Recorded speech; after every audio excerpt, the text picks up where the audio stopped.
Bonjour les amis, aujourd'hui on se retrouve pour une nouvelle vidéo, donc bienvenue sur ma chaîne YouTube. Donc abonnez-vous et activez la cloche de notification pour la prochaine vidéo. Aujourd'hui on va parler de l'actualité du Barça et ensuite de la Coupe du Roi, du match de la Coupe du Roi entre le Barça et l'Atlético Bilbao. Donc d'abord on va parler de l'actualité du Barça. En ce qui concerne l'actualité, Jodla, Gavi, Abde et Tenas sont convoqués pour l'équipe avec l'équipe première pour le match de Copa del Rey face à l'Atlético Bilbao. Dembélé, le Barça, c'est terminé puisque le joueur n'a toujours pas prolongé son contrat et apparemment il devrait rester à Barcelone et ne pas participer au match de la Copa del Rey avec le groupe. Ensuite, concernant le communiqué médical, Memphis souffre d'une surcharge aux ischio-jambiers de la cuisse et sera forfait pour la Coupe du Roi. Mais Martin Braithwaite de son côté est de retour à l'entraînement et a reçu le feu vert médical. De son coach, Xavi aussi a dit soit Dembélé prolonge, soit il passe cet hiver. Et Allemagne aussi l'a dit.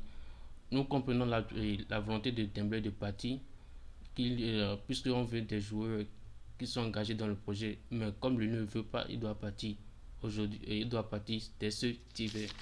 Concernant le match de la Coupe du Roi qui se déroule aujourd'hui, on joue la coupe.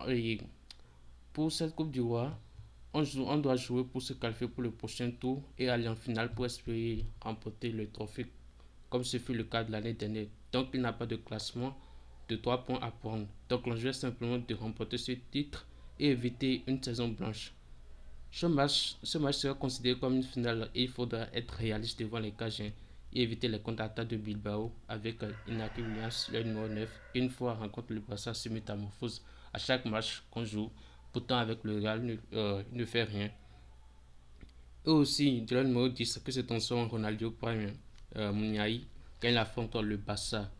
Donc, nos alliés seront obligés d'attirer ce bloc de l'Athletic Bilbao puisqu'ils jouent en bloc bas, ce qui fait l'autre de l'ombre au Barça actuellement puisque le Barça n'arrive plus jamais à s'imposer face au bloc bas. Notons aussi qu'ils ont une équipe, qui tient la tête au grand club européen avec des joueurs de qualité, au grand club avec des joueurs de qualité, puisqu'on a vu en finale face à la Supercoupe d'Espagne face au Real, même s'ils ont perdu. Ce match pour aussi, dans ce match, il faut éviter aussi une saison blanche pour l'Atlético Bilbao aussi. Ce match, c'est pour éviter une saison blanche. Et aussi du fait qu'ils ont perdu leur finale en Supercoupe face au Real. Donc, ils vont tout faire pour. Ils vont tous donner dans ce match pour se qualifier pour le prochain tour, éviter aussi une saison blanche de leur côté. Pour nous, la Liga est déjà morte puisque on veut le top 3 et avec la forme du Real en ce moment, c'est pas ceux qui vont perdre des points en cours puisqu'on est à 15 points à 18 points du Real. Donc, il a été dit avec la suspension, comme avec la suspension de Luc de Jong, Ansu Fati jouera. Ansu Fati et Ferran Torres joueront ce match puisque on a vu aussi les qualités de Ferran Torres lors de la Supercoupe d'Espagne, mais s'il revenait de blessure, il a montré quelques aspects de son jeu. Donc, il a aussi été rapporté que Busquets et Pedri devraient commencer aussi le match, et la bataille du troisième place serait entre Dembélé, et Frankie de Jong, Nico et Gavi. Alors je pense que ce match de la Coupe d'Ivoire est aussi, comme je l'ai dit, une finale pour nous. Et loin de ça, ce serait aussi une meilleure manière de prouver le Real et l'Atlético Madrid d'être les favoris pour cette compétition, puisque le Real a déjà un trophée, donc euh, il faut éviter le Real d'en prendre une deuxième trophée, puisque si là on n'a pas droit à l'erreur, si jamais on sort de cette Copa del Rey en huitième de finale, alors ce qui est sûr, c'est soit l'Atlético Madrid, soit le Real qui sont toujours favoris. Donc, il faut gagner de confiance en gagnant cette équipe. Et lorsqu'on gagne cette équipe, on aura acquis de la confiance aussi pour les jeunes qui sont montés en équipe A comme Nico, Kavi et Pedro qui seront peut-être leur premier titre avec euh, ceux de la réserve de l'équipe A.